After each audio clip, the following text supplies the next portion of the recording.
السلام عليكم. اليوم حبيت أعمل سلطة الجرجير. هذه السلطة جدا مميزة وطعمها أكثر من رائع، ولازم تكون على كل سفرة طعام. إذا كنتوا أول مرة بتشوفوا الفيديو لا تنسوا الاشتراك بقناتي وتفعيل زر الجرس. يلا نشوف طريقة العمل. هون عندي بصلتين كبار قطعتهم جوانح، راح أضيف لهم ربع كوب من السماق وملح حسب الرغبة، وراح أحركهم كتير منيح.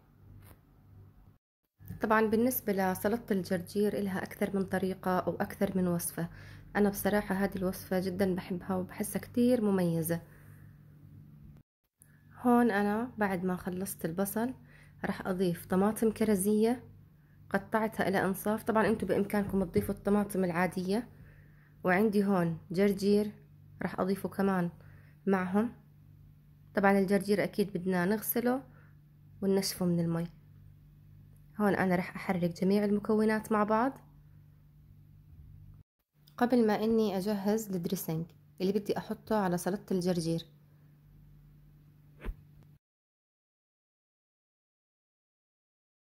مكونات الدريسنج عندي هون عصير ليمونة، راح اضيف عليها نص كوب من زيت الزيتون،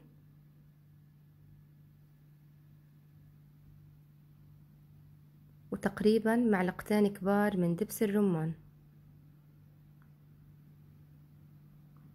وملح طبعا اختياري. بدي احرك كل المكونات مع بعض لحتى اشوف عندي المكونات كلها تجانست. طبعا انتوا الكمية بتحددوها حسب الحاجة، اذا بدكم اكثر من هيك او اقل ما في اي مشكلة. هون انا عندي صحن التقديم راح احط فيه اوراق جرجير. بامكانكم انه تستغنوا عن هاي الخطوة، بس انا بحب انه احط اوراق الجرجير بالصحن على جنب كنوع من الزينة مش اكثر. طبعا هذه السلطة مثل ما حكيت لكم جدا مفيدة وطعمها جدا شهي.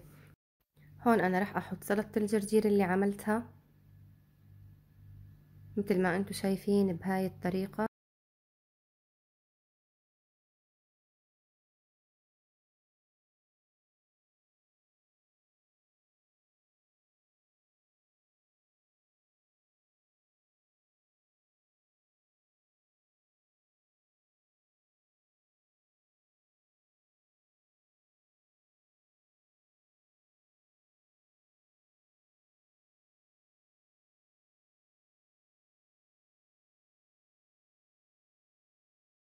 بعد ما خلصت عندي صحن التقديم راح اضيف عليه الدريسنج، راح اوزعه بالتساوي على كل السلطة.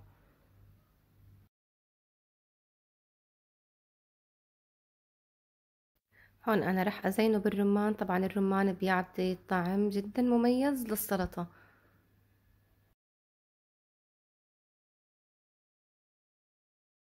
وعلشان السلطة تصير مفيدة اكتر واكتر راح اضيف لها جوز القلب او بسموه جوز عين الجمل. وهيك عندي الوصفة خلصت وصحتين وهنا، وبتمنى انه تجربوها وان شاء الله راح تنال اعجابكم. لا تنسوا الاشتراك بقناتي وتدعموني حتى اني انزل المزيد من الوصفات. واي سؤال حابين تسألوا يا ريت تكتبوا لي بالتعليقات وانا ان شاء الله راح ارد عليكم. واذا عندكم اي اقتراح لاي اكلات حابين انه اعملها اكتبوا لي بالتعليقات لاي افكار انه حابين نعملها ونصورها.